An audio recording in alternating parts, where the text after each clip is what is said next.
As Zykor sat eagerly at his father's feet, his young eyes wide with curiosity, he begged once again to hear the tale of how the Zyrics were defeated. Extar chuckled, shaking his head.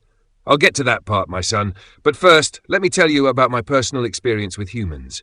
Zykor's jaw dropped, his excitement bubbling over. You've met a human? Truly? Did you touch them? Are they really as soft as they seem? Extar laughed, the deep rumble echoing through the room.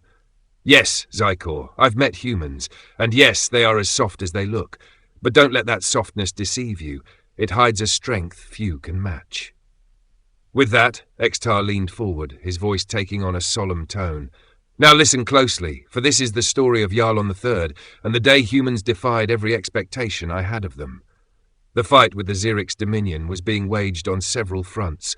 Just as it raged on Orionis Prime, it was also fought on Yarlon III. It was a lifeline.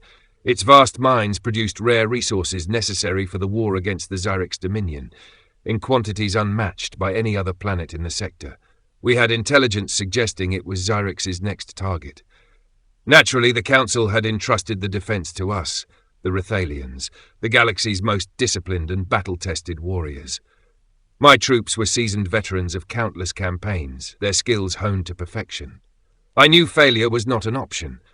The war room in the command center was silent, save for the hum of the holotable projecting a map of Yarlon III's key positions. My officers stood at attention, awaiting orders. It was then that the comms crackled, and the unmistakable voice of Councillor Myron filled the room. General Extar, she began, her tone clipped, the Galactic Council has approved additional reinforcements for your campaign. Reinforcements? I asked, my claws tapping impatiently on the table. From whom? There was a pause, a hesitation I did not like. From the humans, she said finally. The word hung in the air like a bad scent. I straightened, my fingers tightening around the edge of the holotable. Humans. Councillor, surely this is a mistake. Yarlon III is a critical stronghold. They are undisciplined, chaotic, and untested in battles of this scale. The humans volunteered, she said, her tone leaving no room for argument. They have proven their commitment and are eager to assist. Commitment does not equal capability, I snapped. They are undisciplined, their technology is outdated, and they lack the experience necessary to hold against the Zyrics. Enough, General, Myron snapped. This decision is final. You will integrate the humans into your defense. Orders are orders. The transmission ended abruptly, leaving me fuming. I stared at the blank screen, the room silent once more. Humans, I muttered, the word dripping with disdain. Liabilities waiting to happen. The human fleet arrived not long after. Their ships were a mismatched assortment, their hulls bearing the scars of constant repair and repurposing. To my Rithalian sensibilities, they were a disgrace. Functional, perhaps, but lacking any semblance of order or sophistication. The landing platform was a stark contrast between the two forces. My soldiers stood at attention, their polished armor gleaming under the harsh desert sun, their weapons held with precision. In contrast, the humans emerged in a chaotic throng, laughing, shouting, and slapping one another on their backs, and to my surprise, even on their rear ends. One of them whistled loudly as they passed, a gesture that seemed to amuse the others. I even overheard one of them mutter, "Looks like we walked into a parade band." The others chuckled, completely unfazed by the tension thickening in the air. At the head of their disorganized line was Major Ethan Grant. Despite the chaos behind him, his bearing was firm as he approached me and saluted. "General Extar," he said, "Major Ethan Grant reporting for duty. We're here to assist in the defense of Yarlon III." I returned his salute with a curt nod, though my gaze remained cold. "Your presence here was not my decision," I said. "I expect you and your forces to pull your weight. This is no place for your frivolity." Grant's grin faltered, but only slightly. "Understood, General. My people will not disappoint you." I scoffed inwardly. Disappointment was the least of my concerns. It did not take long for the cultural clash to manifest. Humans, though disciplined, were not like us. Their formations lacked the elegance of Rithalian drills, and their tactics, while effective, often relied on improvisation rather than precision. My officers dismissed their methods as chaotic, while the humans mocked our strict adherence to protocol. The tension reached a boiling point during a strategy briefing. Captain Vilar, one of my commanders, presented our defensive plan with the meticulous detail I expected. The defense of Yarlon III will rely on a series of interlocking choke points, Vilar explained, gesturing to the holographic map. Each position is fortified and designed to funnel the Xerix into kill zones. There is no room for deviation. One human commander, Captain Marcus Hale, seemed unimpressed. "This all looks great on paper," Hale said, leaning back in his chair, "but the Xerix aren't exactly going to follow your playbook." Vilar's eyes narrowed. "Are you questioning my strategy, human?" "I'm questioning whether it's flexible enough," Hale shot back. "We need contingencies, fallback positions. You're betting everything on one plan." "There will be no breach," Vilar replied, his voice icy. "Our formations do not falter." "With all due respect," Hale countered, "that's a dangerous assumption." "You think you understand war? You humans are nothing more than children, pretending to play with weapons," snarled Vilar. "This isn't a parade, Tin Can," Hale said during the heated exchange with Vilar. "We're here to fight a war, not impress judges at a military pageant." Vilar barked back, "And we are not here to babysit primitive apes who can barely hold a formation." "Enough," I said, my voice cutting through the charged air. "This is not a debate. The defense plan stands. If the humans wish to offer contingencies, they may do so within their own ranks. Captain Vilar, you are dismissed." Vilar hesitated, his eyes narrowing at Hale, but he bowed his head and exited. Hale, for his part, muttered something under his breath, something about stubborn tin cans, as he followed Grant out. The clashes between our forces grew more frequent as the days wore on, each side convinced of the superiority of their methods. For my part, I remained focused on the impending battle. The Xerix were coming, and when they arrived, we would see whether these humans were warriors or liabilities. Soon the Xerix came as we knew they would, relentless, overwhelming, and terrifying in their unity. These hive-minded creatures, humanoid in shape but utterly devoid of individuality, were controlled by the psychic link of their commanders. Their tactics were precise, almost machine-like, their numbers seemingly endless. As the first wave descended upon us, our defensive lines were tested immediately. I had stationed the Rethalian forces, my most experienced warriors, at the first line of defense. They were the spearhead, disciplined and precise, standing against the tide. The humans, along with a mix of my own troops, were relegated to the second line, a position I had deemed unnecessary at the time. To my mind, the first line would hold. We had a plan, detailed and unyielding.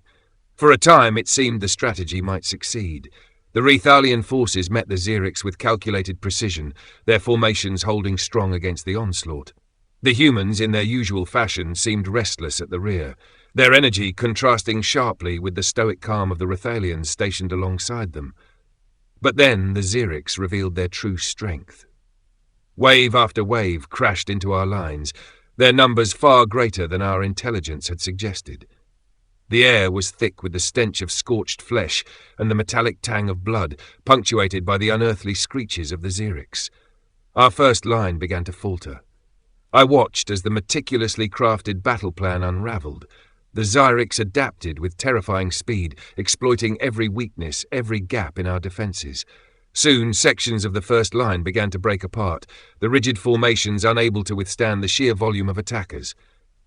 Realizing the peril, I made the call. Fall back to the second line. Regroup and re-establish defensive positions. My voice echoed through the command network, calm but firm.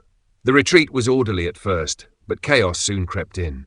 Amidst the retreat, I received a report that Captain Vilar and his squad were pinned down, unable to move. They had been cut off, surrounded by Xerix forces. From my vantage point, the situation was clear. To attempt a rescue would be to risk the lives of many more soldiers. Cold logic dictated the only course of action. "Leave them," I ordered, my voice devoid of emotion. "Focusing on the rescue will only incur further losses. The mission must take priority." The command rippled through the ranks, but it was not received well by all. Among those who heard it was Captain Marcus Hale. The human officer had already been something of a thorn in my side, his defiance and unorthodox methods grating against my sense of order. Yet I could see the determination in his eyes as he spoke up. "There's a way to save them," Hale said, his voice steady but firm. "You are to follow orders, Captain," I snapped. Respectfully, General, I am, he replied. Then, without waiting for approval, he moved. Hale's defiance was a shock, and as I watched the man stride off with a handful of his soldiers, I couldn't fathom how he thought he could succeed. His plan, if it could even be called that, was reckless, uncalculated, and against every principle of warfare I upheld. But he moved with purpose, barking orders to his team, who followed without hesitation. Vylar and his squad were entrenched in a shallow ravine, surrounded by Zyric's forces. The squad's position was dire. Their energy shields flickered weakly under the unrelenting barrage, and their ammunition reserves were nearly depleted. Captain Vylar himself was bloodied but still fighting, his normally sharp commands growing hoarse. He knew rescue was improbable. No Rithalian would have expected otherwise after my command to fall back. When the humans appeared on the horizon, charging towards the ravine, Vylar's first reaction was disbelief. "What are they doing?" he growled into his comm. The Zyrics briefly hesitated, their hive-like precision disrupted by the sudden arrival of new combatants. Hale and his team seized on this moment of confusion. They moved quickly, using the broken terrain to their advantage. Hale's voice rang out over the comms. "Vylar, hold tight! We're getting you out of there!" Vylar's response was laced with incredulity and frustration. "You're mad. You'll never make it." "Watch us," Hale shot back, his tone almost cavalier. The humans advanced with startling aggression, flanking the Zyrics with a combination of precise gunfire and crude but effective explosives. Smoke grenades erupted around the enemy, throwing the hive-mind soldiers into disarray. The Zyrics were unused to such chaos, their commanders seemed slow to react, and Hale exploited this ruthlessly. When Hale reached the ravine, he slid down beside Vylar, shielding the Rithalian captain as more fire rained down around them. "Not exactly a warm welcome," Hale said with a smirk, offering Vylar a hand. Vylar hesitated for a fraction of a second, his pride warring with his survival instincts. Then he grasped Hale's hand. "You're a fool," he muttered, though there was a flicker of gratitude in his eyes. "A fool who's saving your tin can ass." Hale retorted, hauling Vylar to his feet. The humans formed a defensive perimeter, returning fire with precision and fury.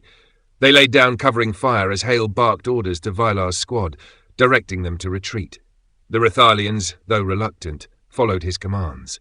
Slowly but surely they began to withdraw from the ravine, moving towards the second defensive line. Hale was everywhere at once, shouting, firing, throwing grenades to keep the Zyrics at bay. He seemed untouchable, his movements almost reckless but undeniably effective. But as the last of Vylar's squad climbed out of the ravine, the Zyrics began to regroup, their commanders reasserting control. "Hale, fall back!" Vylar shouted, standing at the edge of the ravine. Hale turned, his face streaked with dirt and blood. "Someone's got to keep them busy," he replied, a grim smile on his face.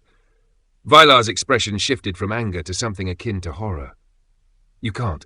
Go!" Hale roared, cutting him off. "Get your people out of here!"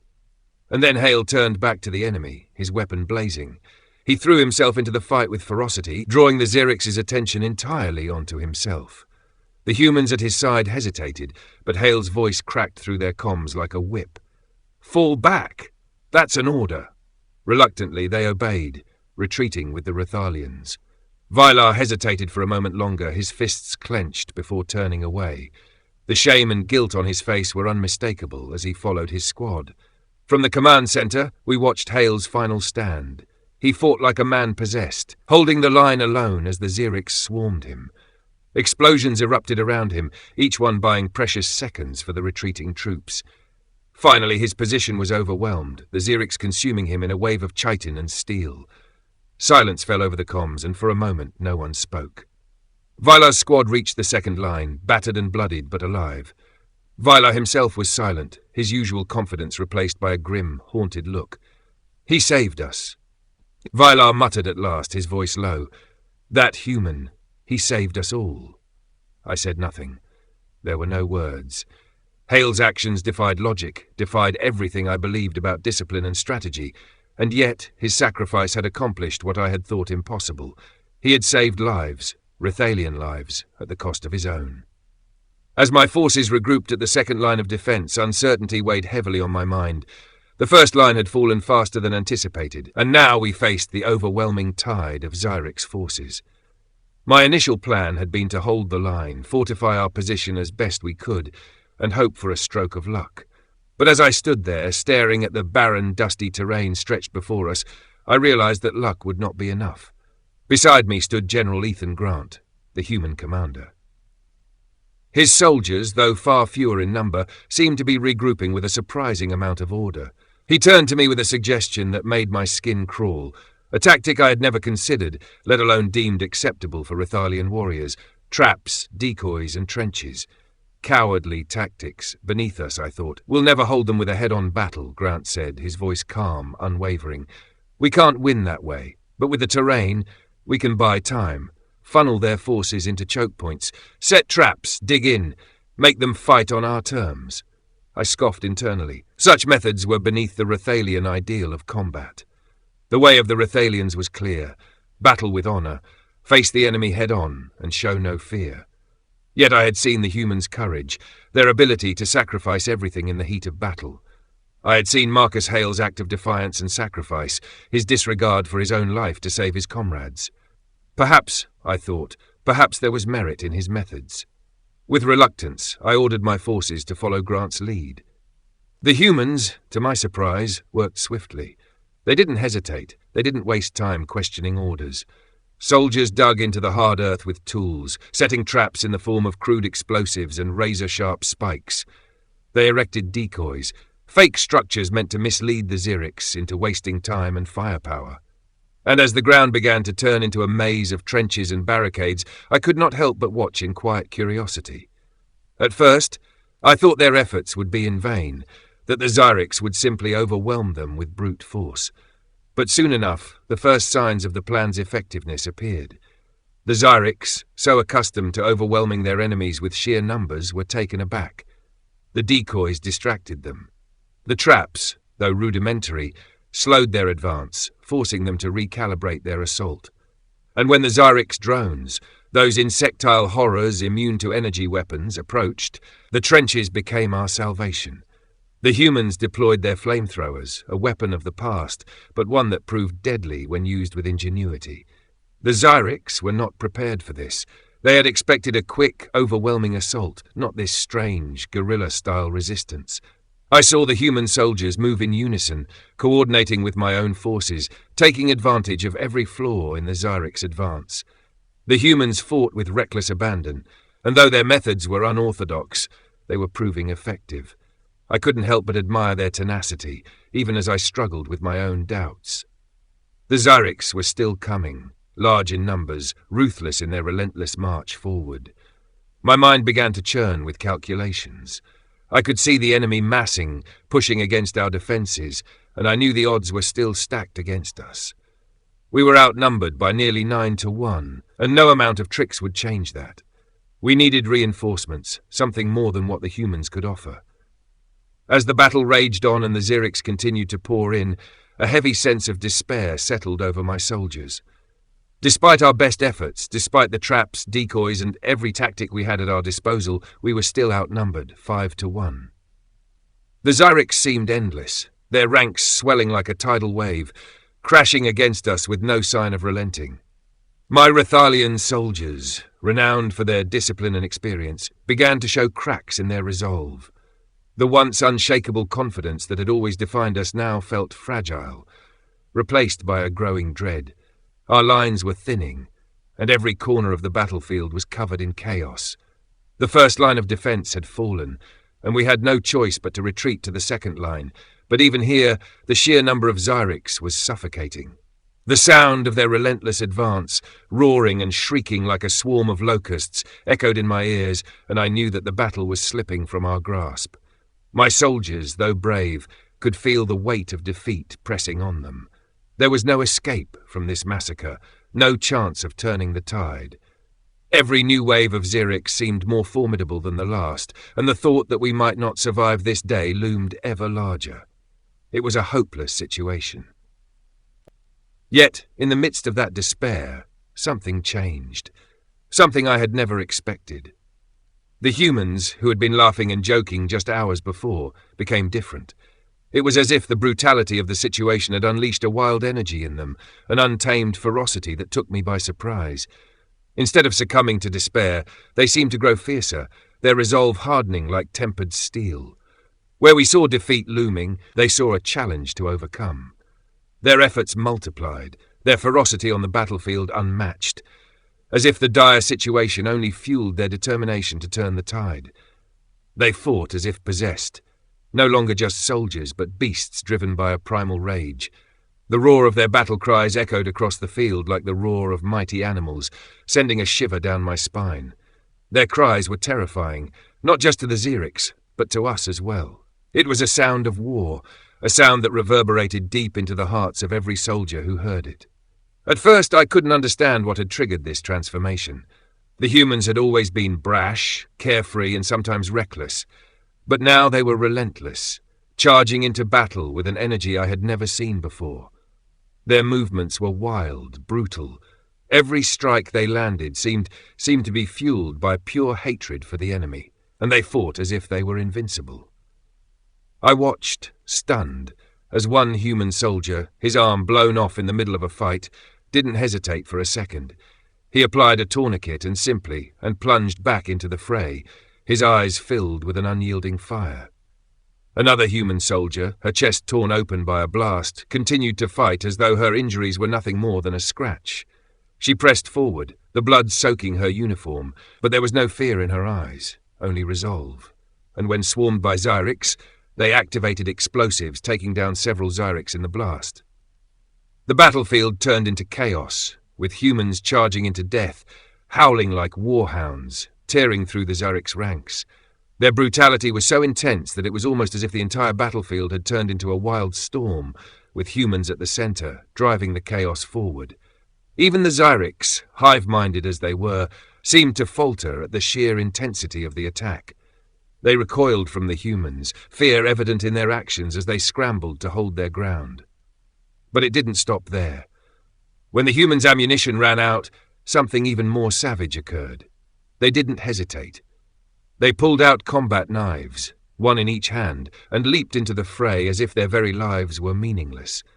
I witnessed it firsthand, the fury in their eyes, the madness in their movements. These were no longer mere soldiers. They had become berserkers, fighting with knives as if they were gods of war themselves. The Xyrics, who had been so sure of their victory, now found themselves facing a tidal wave of ferocity that they couldn't contain.